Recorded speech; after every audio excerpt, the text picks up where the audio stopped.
आज से 2 रोज पहले इंडियन प्रीमियर लीग का ऑक्शन कंप्लीट होता है, जिसके ऊपर नजरें ना सिर्फ इंडियन क्रिकेट फैंस की थी बल्कि पाकिस्तान क्रिकेट फैंस की भी थी। वो इस वजह से बिकॉज हमको पता है जो प्लेयर आईपीएल में सोल्ड नहीं होता है, जो अनसोल्ड चला जाता है, वो देन रुख करता है पीएसएल का। और इसी तरीके से लास्ट ईयर भी हुआ था जब पीएसएल आईपीएल वाली विंडो में हुआ था। सो वो प्लेयर्स जो कि अनसोल्ड गए थे, even though they were good in current day cricket, in modern day cricket, लेकिन वो फिर भी अनसोल्ड चले गए थे due to the competition which IPL has. तो उन सारे प्लेयर्स ने देन रुक किया था पीएसएल का, एंड उसकी वजह से पीएसएल को बड़े अच्छे और हाई क्वालिटी प्लेयर्स मिल गए थे after quite a lot of years. 2019-20 से आप देख लो कोई अच्छा प्लेयर पीएसएल पे नहीं आ रहा था, बट लास्ट ईयर जब हमने पीएसएल करवाई तो उसके अंदर Tim Seifert, Finn Allen, Adam Milne, David Warner हालांकि रिटायर्ड थे but still he was playing good cricket. इसके अलावा अगर आप बात करें तो मजीद अच्छे प्लेयर्स, डैरिल मिचेल जैसे प्लेयर्स हमें मिल चुके थे because they were unsold in the IPL auction. और ये बात हमें कबूल करनी पड़ेगी कि कोई भी लीग जो आईपीएल से टकराएगी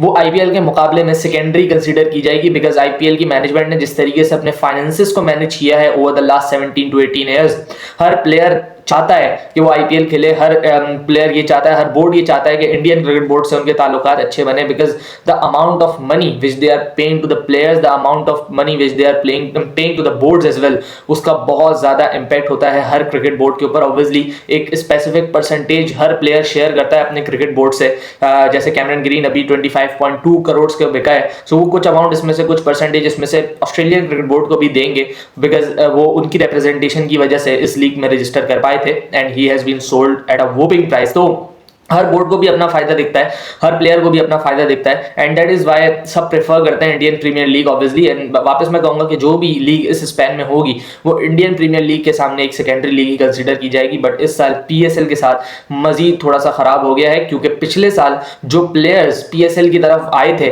वो प्लेयर्स इस साल ज्यादातर आईपीएल ने उठा लिए हैं, एंड मैं समझता हूं कि एक प्लान्ड स्ट्रेटेजी थी। लास्ट ईयर उन्होंने देखा कि एक सक्सेसफुल पीएसएल हुआ उसी विंडो के अंदर जिसमें पीएसएल ने अच्छे अच्छे प्लेयर्स ले लिए। वो प्लेयर्स लास्ट ईयर तक उनके लिए वैल्यू नहीं रखते थे, बट इस साल उन लोगों ने उनको बिट किया एंड दे बॉट देम, भले कम प्राइसेस में but still they have bought them, जिसमें फिन एलन का नाम है, टिम साइफर्ट का नाम है, एडम मिल का नाम है, अकील हुसैन का नाम है, एंड इसी तरीके के मजीद प्लेयर्स जो कि आईपीएल ने ले लिए हैं जो पिछले साल पीएसएल खेल रहे थे। सो इस दफा पीएसएल के पास मजीद लिमिटेड ऑप्शंस हो गए हैं to bid for to draft. और मसला और ये है कि इस साल हमारी 8 टीम्स होनी है। सो 8 टीम्स हैं हमारी, यानी टीम्स ज्यादा हैं, एंड देन हमारे पास इशू आ रहा है फॉरेन पूल का। अब क्या पूल बनेगा? ऑब्वियसली प्लेयर्स तो बहुत सारे हैं, बट ऑलवेज जो लीग को उठाता है, जो लीग को 4 चांद लगाता है, वो प्लेयर की क्वालिटी होती है। अब कौन से प्लेयर्स आपकी टीम में आएंगे, कौन से प्लेयर्स आपकी पीएसएल का रुख करेंगे? Already Faf and Moeen Ali ने बोल दिया कि हम लोग इधर होंगे, but obviously you know Moeen भी रिटायर है, फफ डु प्लेसी भी रिटायर है, so you will always want के कोई करंट जो इस वक्त का वो सुपीरियर प्लेयर हो वो आपकी लीग आके खेले। बट अनफॉर्चुनेटली जब आप आईपीएल वाली विंडो के अंदर देखते हो तो आपके पास ऑप्शंस लिमिटेड हो जाते हैं,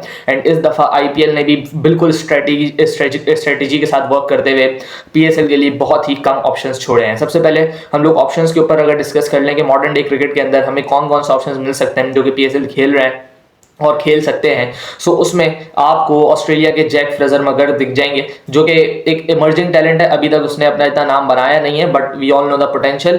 वो यहाँ पे आ सकता है अगर पाकिस्तान क्रिकेट बोर्ड सही से कम्युनिकेट करे ऑस्ट्रेलिया से। देन उसके बाद अगर मैं ऑस्ट्रेलिया में ही रहते हुए बात करूँ, सो आपके पास सैम कॉन्स्टस का भी एक ऑप्शन है, जिसने बड़ी अच्छी अपनी डेब्यू सीरीज खेली थी against India. We know aggressive batter है और लंबे हिट मारने के लिए मशहूर है, so we can contact him as well. उसके अलावा डेविड वार्नर का ऑप्शन आपके पास अभी भी मौजूद है, जो कि कराची किंग्स की कप्तानी कर रहे थे। इसके अलावा अब पिछले साल जो मैट शॉ है वो पीएसएल में आए नहीं थे, but he was the part of PSL auction में, उनको खरीदा गया था इस्लामाबाद यूनाइटेड ने। One of the most versatile player in the modern day cricket. अभी तक इतना बड़ा नाम नहीं मौजूद है, बट पोटेंशियल के हिसाब से मैं समझता हूं कि टी20 क्रिकेट का बड़ा शानदार प्लेयर आने वाले वक्तों में आपको दिखेगा। मैट शॉट उसको बाय कर लिया इस दफा आईपीएल ने, so he will not be part of PSL. इसके अलावा अगर हम बात करें इंग्लैंड की तरफ, तो वहां पे आपको आदिल रशीद का एक ऑप्शन मिल जाता है। फिर उसके बाद आप एक ऑप्शन आप देख सकते हैं एलेक्स हेल्स का, मे बी जैसन रॉय भी आ सकते हैं। बट असल मसला इंग्लैंड क्रिकेट बोर्ड का या इंग्लैंड के प्लेयर्स का यहाँ पे आ रहा है कि इंग्लैंड क्रिकेट बोर्ड ने जो इस दफा का सेंट्रल कॉन्ट्रैक्ट दिया था, इस दफा के सेंट्रल कॉन्ट्रैक्ट में उन लोगों ने वाजे कर दिया था कि कोई भी प्लेयर उसको आईपीएल के अलावा किसी लीग की एनओसी नहीं जारी की जाएगी। मींस अगर प्लेयर आईपीएल में अनसोल्ड रहता है, जो भी प्लेयर इंग्लैंड का सेंट्रली कॉन्ट्रैक्टेड प्लेयर है, अगर वो आईपीएल के अंदर अनसोल्ड रहता है देन वो कोई क्रिकेट नहीं खेलेगा, वो घर पे रेस्ट करेगा, उसके रेस्टिंग डेज होंगे वो। सो अब इस वक्त आपके पास जो जो प्लेयर्स आईपीएल में अनसोल्ड रहे हैं उनमें मैं अगर नाम लूं तो मार्क वुड मौजूद हैं, बेन स्टोक्स मौजूद हैं, हैरी ब्रूक्स मौजूद हैं। ये वो प्लेयर्स हैं जो अगर पीएसएल में आए तो हमें बड़ा फायदा हो सकता है। बट अभी की करंट सेंट्रल कॉन्ट्रैक्ट की पॉलिसीज के हिसाब से अगर मैं बात करूं तो इंग्लैंड क्रिकेट बोर्ड इन प्लेयर्स को अलाउ नहीं करेगा कि ये आके पीएसएल खेलें। अब यहाँ पे रोल आता है मोहसिन नकवी का, अब यहाँ पे रोल आता है पीसीबी का कि किस तरीके से नेगोशिएशंस करते हैं इंग्लैंड क्रिकेट बोर्ड से, किस तरीके से ल्यूक्रेटिव ऑफर्स देते हैं इंग्लैंड क्रिकेट बोर्ड को किसी सीरीज की ऑफर। या अब पाकिस्तान क्रिकेट बोर्ड के पास ऑफर करने के लिए भी बहुत कम चीजें हैं, बिकॉज पाकिस्तान क्रिकेट की अगर परफॉर्मेंसेस बेटर होती ना, अगर पाकिस्तान क्रिकेट एक अच्छे मयार पे होती, so everyone would love to play against us, लेकिन इस वक्त ऐसा नहीं है। So what can Pakistan offer to England Cricket Board, या किस तरीके से नेगोशिएशंस कर सकता है, ये भी बहुत ज्यादा इंपॉर्टेंट होगा। लेकिन आपको मुश्किल ही लग रहा है इस वक्त, बिकॉज सेंट्रल कॉन्ट्रैक्ट में जब एक चीज एक लॉ उन्होंने बनाया है, सो उसको रिवोक करना और अपने प्लेयर्स को अलाउ करना वो एक बहुत बड़ा मतलब मेरे ख्याल से चैलेंज होगा। और अगर मोहसिन नकवी की डिप्लोमेटिक पॉलिसीज जो कि वो बड़ी अच्छी तरीके से करते हुए आ रहे हैं जब से वो पाकिस्तान क्रिकेट बोर्ड के सरबराह बने हैं, बहुत अच्छा उन्होंने एडमिनिस्ट्रेटिवली पॉलिटिकली बहुत अच्छा स्टांस लिया है फॉर पाकिस्तान ऑलवेज। बट अब यहाँ पे मजीद इनका टेस्ट है कि वो किस तरीके से इंग्लैंड क्रिकेट बोर्ड को मनाते हैं या इंग्लैंड क्रिकेट बोर्ड को फोर्स करते हैं कि वो अपने बड़े प्लेयर्स जो कि सेंट्रली कॉन्ट्रैक्टेड प्लेयर हैं फ्रॉम इंग्लैंड उनको भेजे यहाँ पे लीग खेलने के लिए। So that will be a very very tough task for him. इसके अलावा अगर हम लोग बात करें तो डैरिल मिचेल भी अवेलेबल होंगे फॉर लाहौर कलंदर इस ईयर। उसके बाद कुसाल परेरा, सिकंदर रजा, ये लोग वो प्लेयर हैं जो कि आईपीएल ऑक्शन के अंदर अनसोल्ड गए हैं। So they will be here in PSL yet again, हम देखेंगे। सो दे आर लाहौर कलंदर का बड़ा फायदा हुआ है। वैसे लाहौर कलंदर का कोई भी एक ऐसा प्लेयर नहीं है जो कि वहां पे सोल्ड हो गया हो, क्योंकि डैरिल मिचेल भी यहाँ पे है, कुसाल परेरा विल रीविजिट पाकिस्तान, सिकंदर रजा तो कहीं जाते नहीं है, डेविड वीसे भी हैं।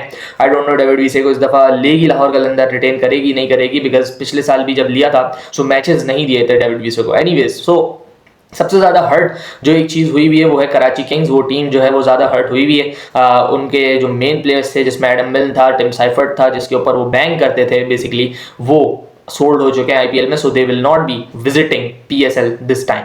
अब पीएसएल ने क्योंकि 2 टीम्स मजीद ऐड करनी है, सो पीएसएल की जो बॉडी है वो भी अपनी पॉलिसीज को बना रही है। एंड उस पॉलिसीज के अंदर अभी जो नंबर 1 पॉलिसी जिसके ऊपर बहस चल रही है between the teams and the PSL, वो ये है कि कितने प्लेयर्स की रिटेंशन पीएसएल अलाउ करता है इस दफा।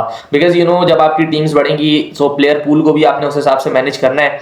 पीएसएल मैनेजमेंट का कहना यह है कि आप सिर्फ 2 से 3 प्लेयर्स को रिटेन कर सकते हैं, जबकि पीएसएल के जो टीम ओनर्स हैं उनका कहना यह है कि आप हमें एटलीस्ट 5 प्लेयर्स को रिटेन करने का ऑप्शन दे दें। सो यहाँ पे अभी बहस चल रही है एंड ऑब्वियसली 3 प्लेयर्स वाला idea is the good idea to go, because इस साल आपका जो प्लेयर पूल है वो भी बहुत ज्यादा लिमिटेड है एंड देन 2 एक्स्ट्रा टीम्स आपके पास ऐड हो रही हैं। सो आपने वो भी देखना है कि उन टीम्स को कैसे मैनेज आउट करेंगे, उन टीम्स को कौन कौन से प्लेयर्स देंगे। So that is very important as well. And आपको पता है कि यहाँ पे ड्राफ्टिंग होती है, ड्राफ्टिंग के अंदर ऑब्वियसली आपको ऑप्शंस बड़े लिमिटेड हो जाते हैं, क्योंकि जिसकी पहली बारी होती है वो एक अच्छा प्लेयर चूज कर सकता है, देन आप फिर फंस जाते हो कि हम कौन सा प्लेयर लें, किस प्लेयर को पिक एंड चूज करें। So that will be very difficult. और मेरे ख्याल से यहाँ पे पीएसएल ओनर्स को, जितने भी ओनर्स है, टीम ओनर्स, उनको मान जानी चाहिए इस चीज़ को। एंड 2 न्यू टीम्स जो भी होंगी उसकी डेडलाइन भी मोहसिन नकवी ने बढ़ा के 22 दिसंबर कर दी है फॉर द बिडिंग। जो ओनर्स इसको लेने के लिए मतलब इंटरेस्टेड हैं उनकी बिडिंग के लिए 22 दिसंबर तक इसको डेट को इंक्रीज कर दिया गया है। रोड शोज चल रहे हैं ताकि हम लोग ज़्यादातर बाहर के ओनर, फॉरेन ओनर्स को लेके आए ताकि मजीद ज़्यादा पैसा पाकिस्तान क्रिकेट बोर्ड और पाकिस्तान सुपर लीग में लग पाए। सो उस सारी बिडिंग प्रोसेस के लिए डेट को बढ़ा के 22 कर दिया गया है। एंड इस वक्त पाकिस्तान सुपर लीग जो है मेरे ख्याल से थोड़ी सी वनरेबल स्टेट में आगे खड़ी हो गई है। 2 टीम्स आपने ऐड कर दी हैं, प्लेयर्स पूल आपके पास है ही कोई नहीं इस दफा का। सो बहुत ज़्यादा टफ चैलेंजेस हैं। एंड अगर पाकिस्तान क्रिकेट बोर्ड इंग्लैंड को स्पेशली मनाने में कामयाब हो जाता है कि उनके प्लेयर्स आके यहाँ पे खेले, so that will be a thing कि जिससे पाकिस्तान क्रिकेट बोर्ड और पाकिस्तान सुपर लीग दोनों को ही 4 चांद लग सकते हैं। बट यहाँ पे बहुत बड़ा टास्क है मोहसिन नकवी के लिए कि वो किस तरीके से कन्विंस करते हैं पाकिस्तान क्रिकेट बोर्ड के सरबराह होने के नाते इंग्लैंड क्रिकेट बोर्ड को। सो लेट्स सी क्या बनता है, क्योंकि इस दफ़ा आईपीएल ने लेफ्ट ओवर्स भी कुछ खास छोड़े नहीं है। जो पिछले साल के लेफ्ट ओवर्स थे उसमें उनमें क्वालिटी थी जिसकी वजह से पीएसएल हमें थोड़ा सा अच्छा लग रहा था, बट इस दफ़ा के लेफ्ट ओवर्स जो हैं वो उनमें वो वाली क्वालिटी नहीं है। एंड ऑब्वियसली इंटरनेशनल क्रिकेट का इतना बड़ा एक्सपोजर भी नहीं है। सो लेट्स सी कैसा रहता है पाकिस्तान सुपर लीग का ड्राफ्ट और कौन कौन से प्लेयर्स रजिस्टर करते हैं। आपने देखा होगा लास्ट ईयर भी जनवरी फरवरी में न्यूज़ आना शुरू हो गई थी कि ये प्लेयर आ रहा है, ये प्लेयर आ रहा है। सो ऑब्वियसली हमें इसी विंडो के अंदर ही दिख जाएगा कि कौन से प्लेयर्स रजिस्टर कर रहे हैं for the PSL। And let's hope के इस इवेंट को हम लोग बड़ा बना सकें, जैसे कि हम लोग इस पे क्लेम करते हैं कि ये second best league in the world है। मिलते हैं किसी और वीडियो में, अपना ख्याल रखिएगा। अल्लाह हाफ़िज़।